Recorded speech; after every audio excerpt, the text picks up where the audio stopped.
Sandy Says Read, and welcome to the channel. Today we are going to do a book review and discussion of Between Dragons and Their Wrath.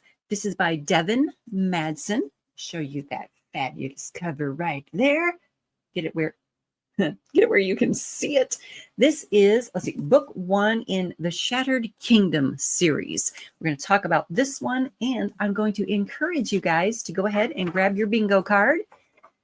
I'll put a link in the drop-down box below to the Sandy Says Read Bingo Baker Card Generator, so you can follow along at home and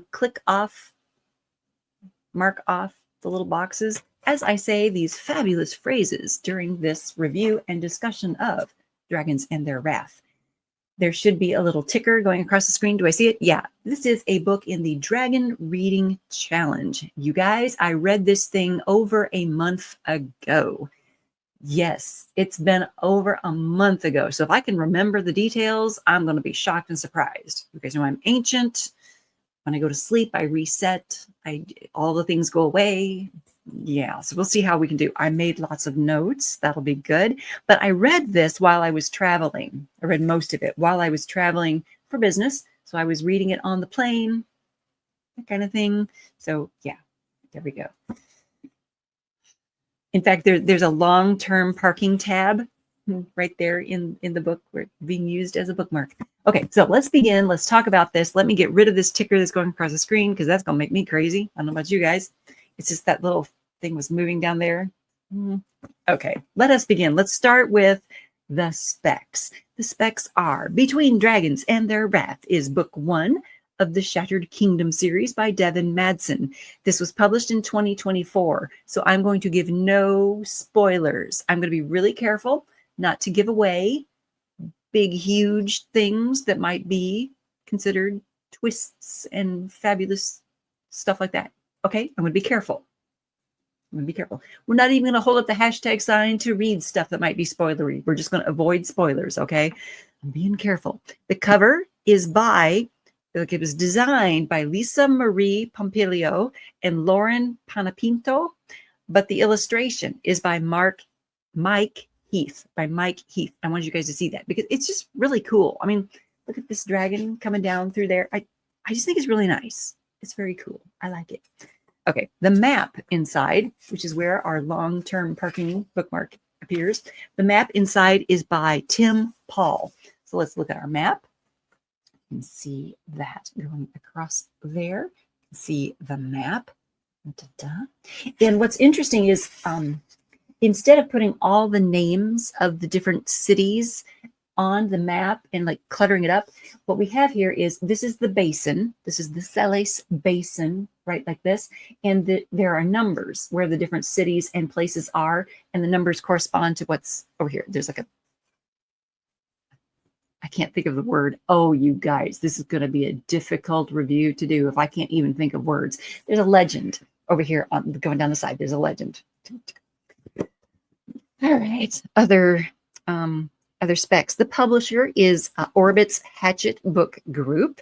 There are 443 pages. It's in past tense, thank God, but it is in first person point of view, multiple first person's points of view. Oh, that threw me for a loop at first. We'll talk about that. Let me read the back cover for you guys. Conquest built the Sales Basin. Now, as old angers resurface and threaten to tear it apart, three people's lives become intertwined in the shadow of revolution. Tesha, a glassblower's apprentice with a talent for poisons, becomes a false tribute bride perfectly placed for sabotage in the enemy's court, but her heart has other plans. Niley is a laundress for an eccentric alchemist, a job that has left her with strange new abilities that attract the notice of the city's underground rulers, who embroil her in their schemes. And in the desolate Shield Mountains, sharp-shooting dragon rider Ashadi hunts the monsters of the sands beyond until an enemy's impossible shot pierces his dragon's glass scales and he becomes the hunted one. As chaos sweeps across the land, they must fight not just to survive, but to remake their world. When dragons rage, chaos reigns. There are no raging dragons in this book. Okay, the Sandy synopsis. There are no raging dragons in this book. I was looking forward to wrathful dragons.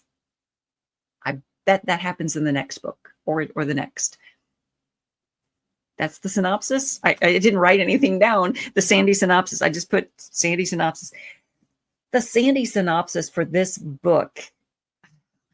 What can I say that won't give things away? I mean, the idea of revolution and these three characters intertwining for that revolution is well, it's correct. Obviously, they put it on the back cover, but yes, that is happening.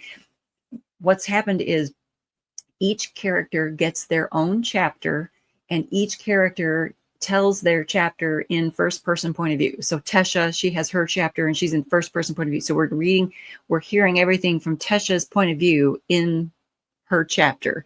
And Tesha is somehow connected to Ashadi, who is somehow connected to Niley, who is somehow connected to Tesha. I mean, they do intertwine. And as we go through the book, as we progress through all the chapters, we see those little hints of intertwining come into play.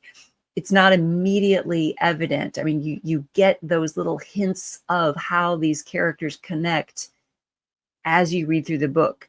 And those hints of connection give you that feeling of, my God, why are these people, why must they revolt against one another? Why can't they work together instead?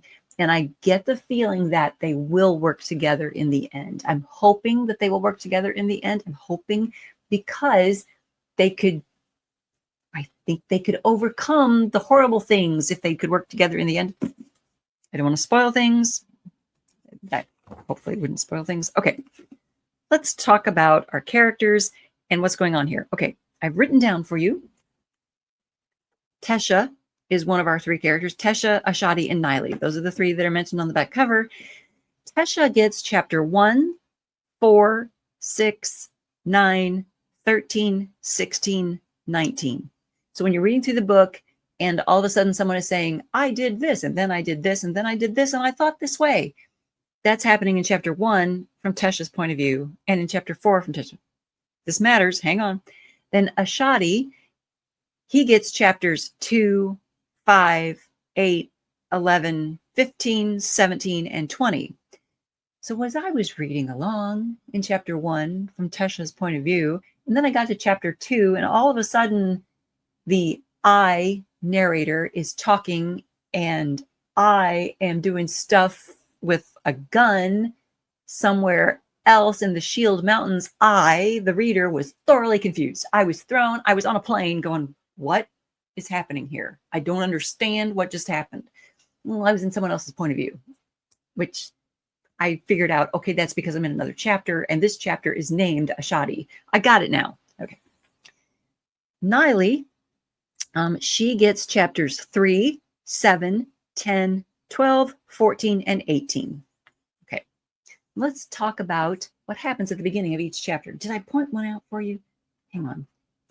I want to show you one that's near the very beginning. So let's look at chapter 1, shall we? Okay, chapter 1, Tesha. This is what the beginning of each chapter looks like. It's really like a pretty detail up there, pretty nice illustration. There's chapter 1, Tesha, there's our name. And then afternoon bulletin. So each one of these chapters begins with an afternoon bulletin or an evening bulletin. What's happening is in this world, in the cities, an afternoon bulletin goes out or a morning bulletin goes out. And the criers go through the streets reading the bulletin, shouting it to everyone. This is how they get their news. And like in chapter 1, the bulletin is, to all criers for announcement throughout Lirshapa.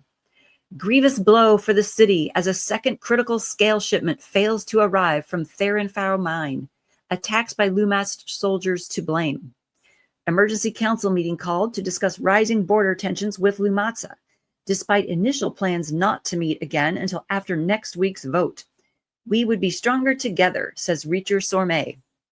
9 ritual carvings have gone missing from Lord Saktask's public gallery. It is the second such incident this month. Information is sought regarding this assault on Celesi history. These are 3 points. Okay, each one of these 3 points is valuable information. Not each one of these 3 points is discussed in chapter 1 or is evaluated in chapter 1, but like this, the 9 ritual carvings have gone missing from Lord Saktask's public gallery. It is the second such incident this month, blah, blah, blah, blah, blah. One of our characters who's like in orbit around Tesha, who's at Lord Kieran Seidel, he actually he tracks historical stuff. He gathers historical artifacts. Okay. And so the ritual carvings that have gone missing, that's important to him. Okay. That's something that will be brought up in a future chapter, but we don't discuss it now. But the fact that it's being mentioned right here at the beginning of chapter 1 is something to like just put in your little memory bank, which I did not do the first time I read it. But going back through for my notes, I'm like, oh, hey, that was important. So each one of these bulletins at the beginning of each one of these chapters has some little tiny nugget that's probably important later, which is good world building. Okay, so each chapter begins with the name of our character, whose point of view we're going to be in, and then an afternoon or morning or whatever, a bulletin for the criers to be reading. And the stuff that's in there gives you a feel for what's happening in this world. Good world building. Okay. Also, sometimes these bulletins give you like almost a recap of what's happened in a other character's chapter. How can I say this without giving something away? Did our back cover tell us? Yeah, Ashadi hunts the monsters of the sands until an enemy's impossible shot pierces his dragon's glass scales and he becomes the hunted one. Okay, so yes, an impossible shot does pierce his dragon's glass scale. It takes his dragon down and she's like sent to an infirmary type situation. And Ashadi then is the hunted one. He gets sent away from the shield. So I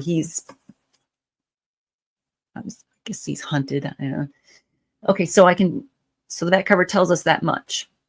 So in one of the bulletins after his chapter, there is misinformation in one of these bullet point things. The criers are giving misinformation about his leaving the shield. Even though he left the shield because his dragon was shot down, the information in the bulletin is saying something else. I'll give you that much. I don't want to give away what exactly happened. Okay, I'm not going to give it away. I'm not going to spoil it. Okay, so let's talk about our characters, shall we? All right, Tesha.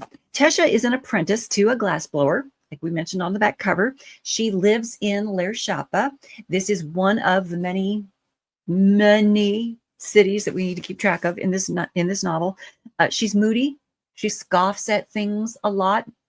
One of the things she scoffs at right up front in the very first chapter on page 5 is like weddings and marriage and family. And this is not something that her people participate in. Her people don't do the whole like getting married, one couple and then having a family. They don't do that in her society, in her society. Okay.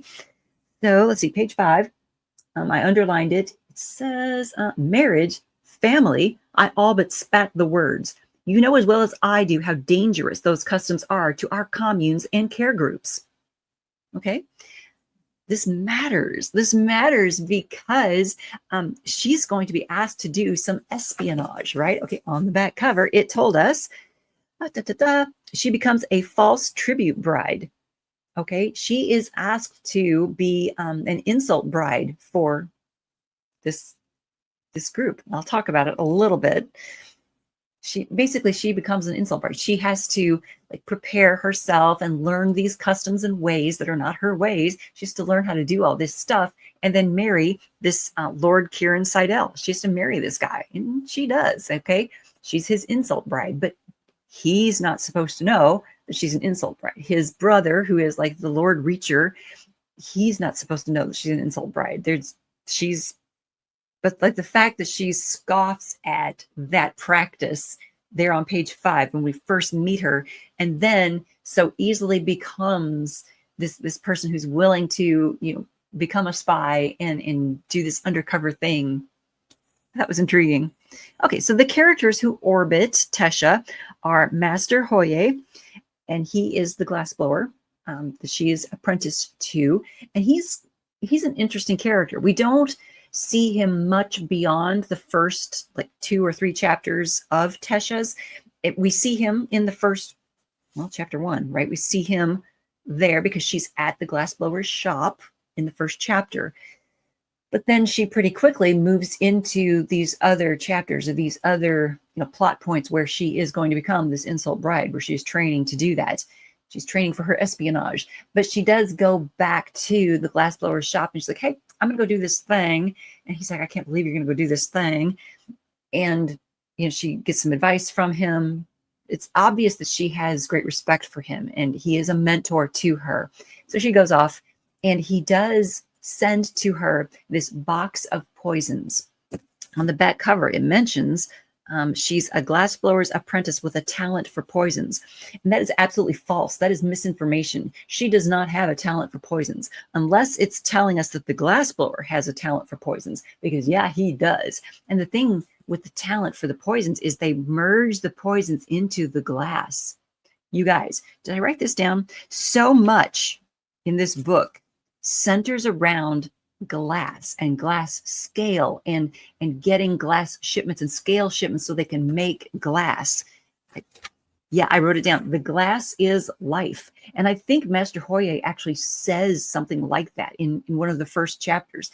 He says, the glass is life. You should glass. I felt like it was like Dune's spice. The spice must flow. The glass must flow. I mean, I felt that way throughout the book. Glass was everything.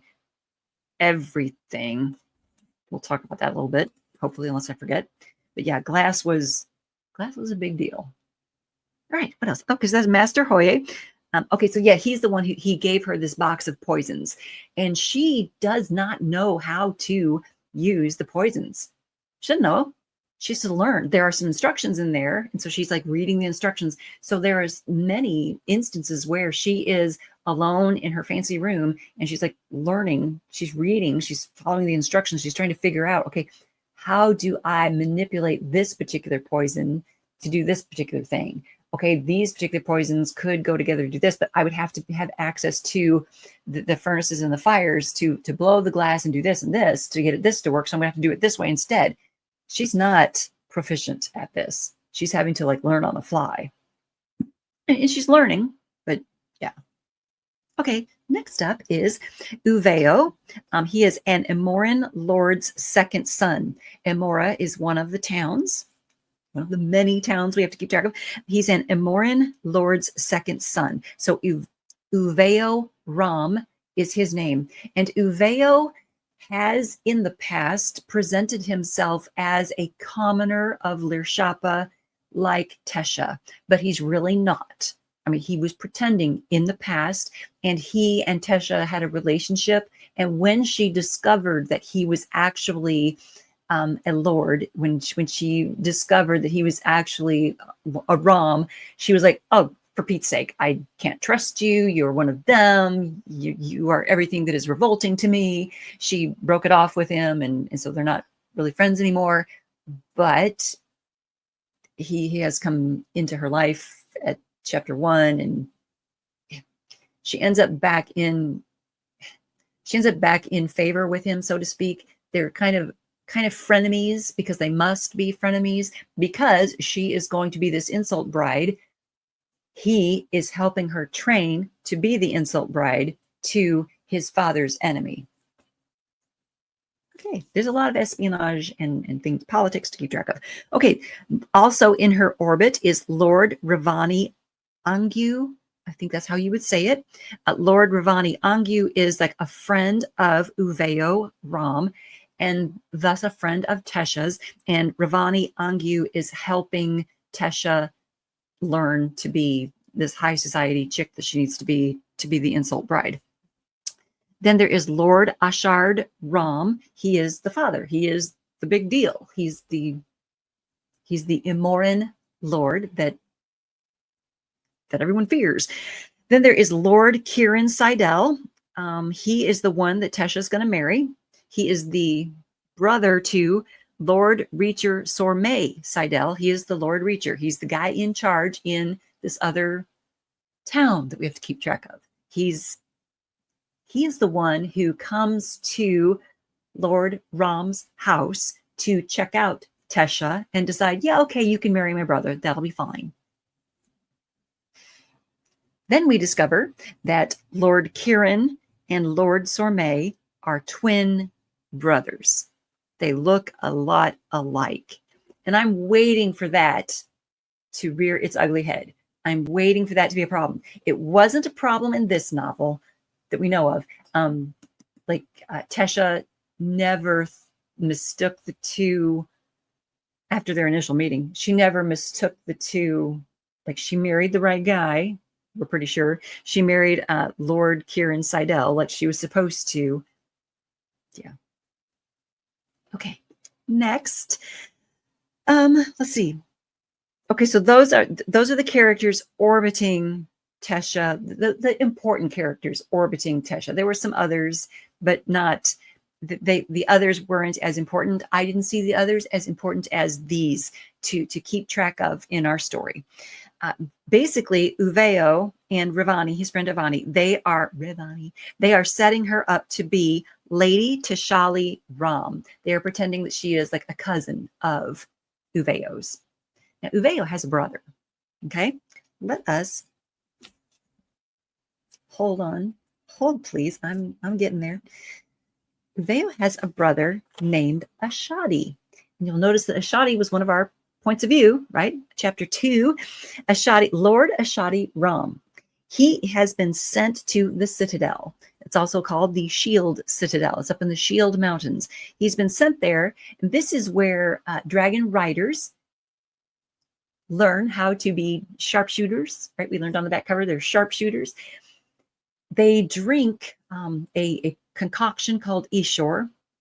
When they drink this, it allows them, it like alters their reality, okay, alters their perception of time and movement and colors and everything, and they are able to communicate telepathically with their dragon.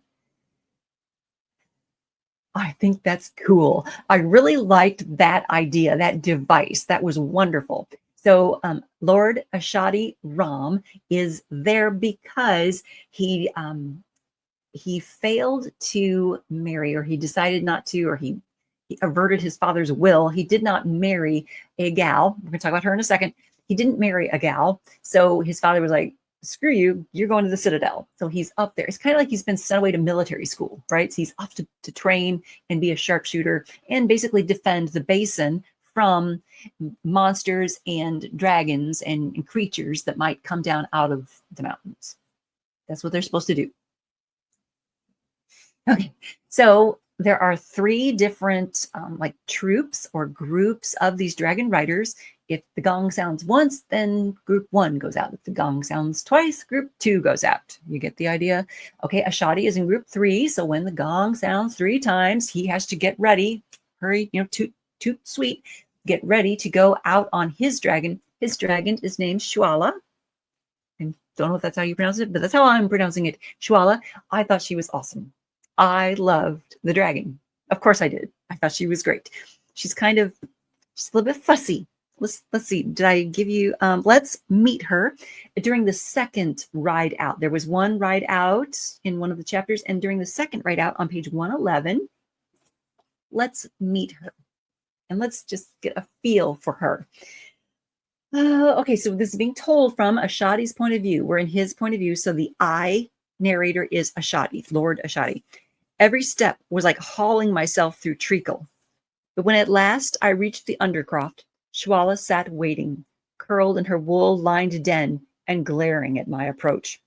Took you long enough, she said. The gong sounded eons ago. And this is in italics because she's speaking telepathically to him. Permission to mount then, so we can get going. A low rumble of hot air hissed through her nose. And why should I give it? I'm still weary from the last flight, and here you are, already demanding I take another? Make up your mind, Shu. You can't tell me I'm taking too long, but then refuse to fly out. I can complain as much as I like. Her scales tinkled as she gave herself a small shake, the first step towards stretching out her legs and emerging from her warm cavern. At least since you barely made it back last time, I can hope this time the Ishur will drain even faster and you'll fall to your death. We all have to have our goals, I said with a sigh. Now please, permission to mount? Fine, let's get this over with, but I want more wool waiting when I get back. Isn't she wonderful? She's lovely. I like Shuala a lot. The wool that she's talking about is the wool that lines her sort of nest where she resides in the cavern in between riding out.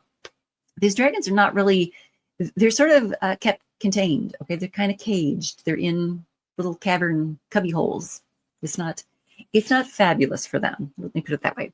Then the wound we talk about on the back cover, we learn that she gets shot down. Okay, and that's a little surprising. So let's go to the wound that leads to Ashadi's downfall, page 114 and 115. Okay, so this is the second time that they have flown out in a short period of time. The monsters have like regrouped and are coming after them again pretty quickly. So this is a surprise, and it is not good. Okay, so he is on Shuala's back. We're still in Ashadi's point of view. He's on her back, and the shot has happened, and she's falling. The ground rushed toward us, and for a panicked instant, I was sure she would slam into it at full pace, crushing us both to paste. But at the last moment, she beat her wings hard, slowing us enough that she could land at a run on the shifting sands. A run that lasted 4 steps before she fell forward, momentum leading us to an ungraceful landing. Into my face, slamming into the back of Shuala's scaled neck. Glass cut into my skin, spilling blood into my eyes and leaving me stunned in a moment of white-hot vision. Beneath me, Shuala writhed, and with shaking hands, I tugged at the straps of my saddle. Shoo! Shoo! What happened? Bullet hit me. What? How? I got the straps unclipped and all but fell from the saddle to land, winded upon the sand. Don't know. Commander says you must protect me while we wait for help. No one can come yet. Man, there. Using my rifle as a stick, I hauled myself up, ribs aching and eyes stinging from the blood. Wiping it away seemed to do nothing beyond clearing my vision for a few seconds before it filled with blood again. Blood made gritty as sand swirled around me. Where did it hit you? Left flank. The side she hadn't buried in the sand. I scrambled around, disoriented but hardly caring. Nothing ought to be able to get through a dragon's glass scales. Certainly not a bullet shot from a distance. Still using my rifle as a staff, I circled Shuala's heaving body, tracing my free hand along her scintillating scales. Ash, the man! I felt the blood before I saw it, gritty with sand like my own, but so much hotter. Bright, dark red due to the lingering Ishur. It hissed as it hit the sand, and I pulled my hand from its boiling heat. It dripped from the middle of a scale, where glass had cracked around the entry point. It went through the middle of the scale, I said, wiping away the hot blood with the quick swish of my sleeve. The middle of a fucking scale. Ash! What? The man! What man? I believe she means me. I spun and found myself staring down the barrel of a long pistol.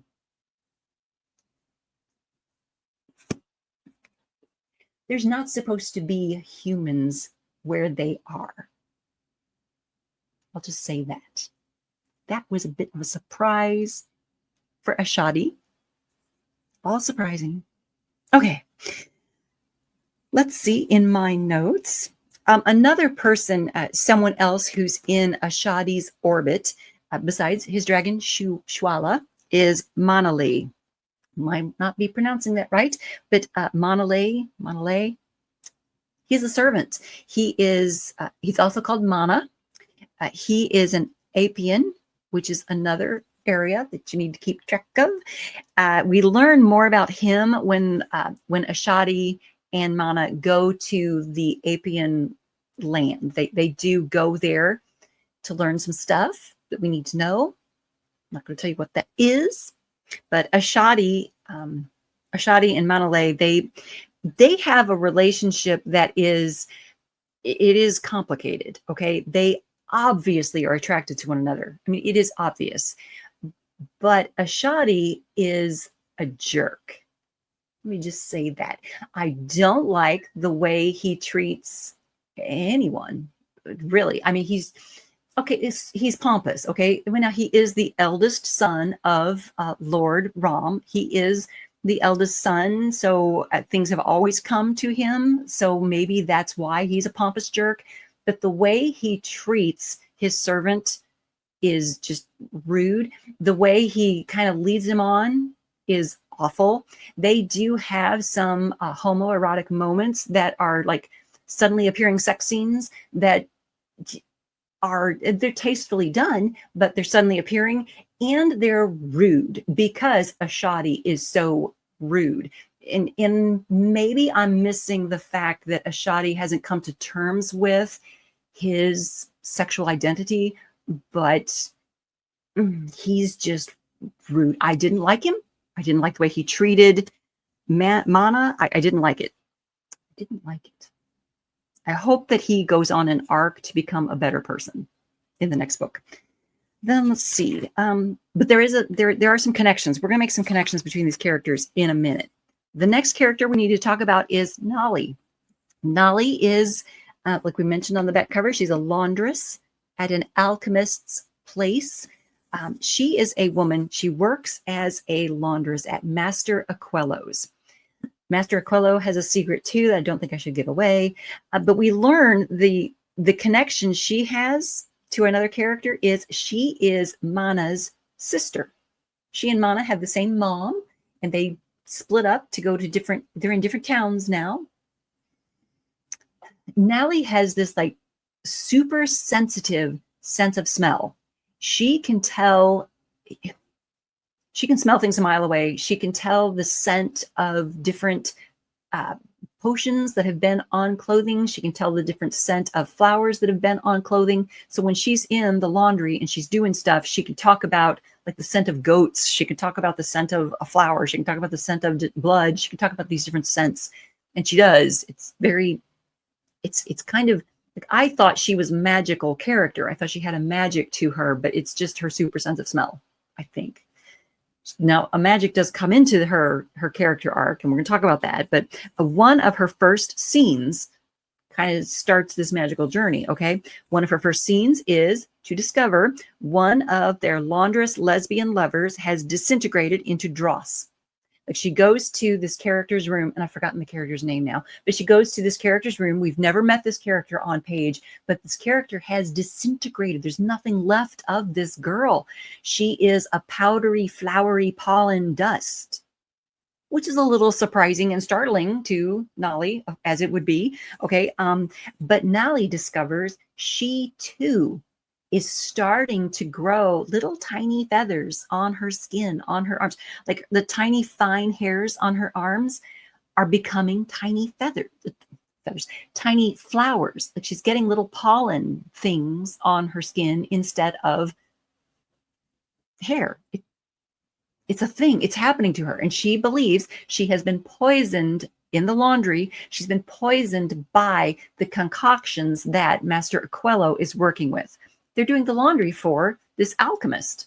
So the weird stuff the alchemist is working with is getting into the laundry. And so these different people in the laundry room are poisoned by it. And they are. They discover, they talk about it, and they figure out, okay, each one of us is getting this weird sensation. We're each getting these weird little flowers on our skin. Well, Nili's, her power is more than just getting little flowers on her skin. She's also able to manipulate the leaves and the plants around her. It's kind of cool. She's able to like touch a plant and encourage it to grow and grow quickly, and however she needs it to grow quickly. And she's able to use that to get out of some situations. We'll stop there. All right. Do we actually say that? She's a laundress.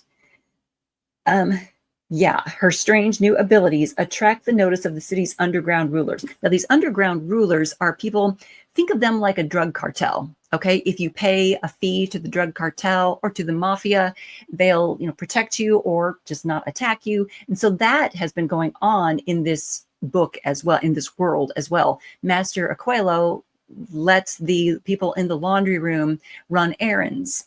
And when running those errands, what the people in the laundry room are doing is they're paying a toll, they're paying a fee, they're giving information to these underground people in the city. And when doing that, it's like paying the toll or paying the fee to stay protected from the underground people or with the underground people. Okay. Next, what else? Okay, so let's talk about some of the connections these characters have. Got my notes spread out here now. So Niley and Mana are brother and sister. Niley has a friend, and I didn't write down the friend's name. It started with an M. I couldn't pronounce it anyway. But Niley has a friend in the laundry who was supposed to marry Lord Ashadi Ram. This is the one that Lord Ashadi Ram got in trouble for not marrying. Since they didn't get married, Lord Ashadi Ram got sent off to military school. He got sent off to the Citadel, and this character, the girl who starts with an M, she went into employ at Master Aquello's in the laundry. But she kind of is working in information and espionage too. Everybody is a freaking spy in this book. Okay, then we have Lord Ashadi figures out or learns that his brother, Uveo, or his brother and his dad are having this cousin he's never heard of marry Lord Kieran. And he's like, wait a minute, I don't think I have a cousin named Tesha. That's weird. But he doesn't get to meet her in this book. Other things happen. Okay, so that's how everybody is connected. And yeah, there you go. They're all kind of interconnected that way. Let's look at our theme on page 91. Page 91. I underlined it for us. Oh, whose point of view are we in? Hold, please. Okay, we are in Tesha's point of view. And who is she talking to? I don't even know who she's. Oh, she's talking to Master Hoye, and they are discussing what she has to do. Are they discussing? Oh, yeah, she's discussing becoming the insult bride. And he says, that city is a viper's nest. People who go there don't come back the same. You think the Amorans here are bad? Well, a snort of humorless laughter, and he shook his head again. No, Tesha, I wouldn't do it, and neither should you. They will eat you alive. Here it is safe. What if the Lumats march on the city? Then it would still be safer than Amora, he said darkly. We can fight enemies we can see. You can't fight enemies you don't even know are enemies. And that right there is the theme. I mean, I just told you everybody is a freaking spy. Everybody is a freaking spy. You don't know who the enemies are. You don't know who your friends are. Tesha doesn't know who the friends and enemies are. Okay. And that leads me into the pros and cons in this book. Lots of stuff I liked. Lots of stuff that made me go, oh my God, why am I reading this? I had to read it because I was stuck on a plane. Okay. The cons in this book include, like I mentioned, the suddenly appearing sex scenes. There were a couple of scenes, two in particular, that were not consensual. Let me just say, okay? We had one with Tesha, where she is supposed to be marrying Lord Kieran Seidel, but Uveo, whom she has had relations with, basically assaults her. They're in a situation where anyone could walk in on them at any minute. And she's in a very fine dress, and he is basically forcing himself on her in this room. And she says no many times. We shouldn't do this here. And he basically forces himself on her. And it's okay. We just move on from that. Like, oh, yay, I had it. We just move on from it. Like it was okay. Like it was expected. Like that's just Uveo. And on we go to my next point in life. We just move on from it like it wasn't an assault. And I didn't like that. That was a con for me. Then Nayli, she has an instant, and I can't really discuss it too much without giving away a couple of spoilers, but she has an instance where she is in a precarious situation. It's a crisis moment, and she's nervous and she's scared, and she's basically getting caught at something she is trying to do surreptitiously. And there is basically an assault, basically someone who is superior to her and in power over her takes advantage of her. And I don't think that's cool. So those were a couple of suddenly appearing sex again is basically what happened. And it was not cool. Not cool. I was not pleased with those instances of the suddenly appearing sex happening. So those were some of the cons, but those were both instances of you don't know who's your friend. Someone who you thought might have been like on your side or a friend to you or helping you with something. No, maybe they're not. Maybe they're an enemy or a frenemy or a problem. Okay. Lots of espionage turned into just, can I trust this person or not trust this person? So many little plot twists happened in here. And this is a pro. Now we're moving on to some pros. So many plot twists and little surprises and things happened that made you go, oh, okay. You never knew who you could trust. There were characters who all of a sudden you're like, oh my gosh, so-and-so knew this thing. So-and-so knew that thing. And who else knows this thing? Yeah, so that was kind of interesting. But the theme, when Master Hoye told her, we can fight enemies we can see. You can't fight enemies you don't even know are enemies. That is the theme. That is the concept that like just flows through this whole book. That is the idea that I just kind of carried through the whole thing. Yeah. All right. Another pro. I liked the idea of the Ishor, that concoction that allowed the dragon riders and the sharpshooters to telepathically communicate with their dragons. I really liked that concept. I liked that device. That was cool. I like that. I wish that we had used it more. We did get to use it again toward, should I tell? We did get to use it again. There was another instance where we got to use it again. Away from the Shield Citadel. Yeah. I think I should stop there so I don't give the stuff away. The ships sailing on glass, that was a cool thing. It was sometimes confusing for me.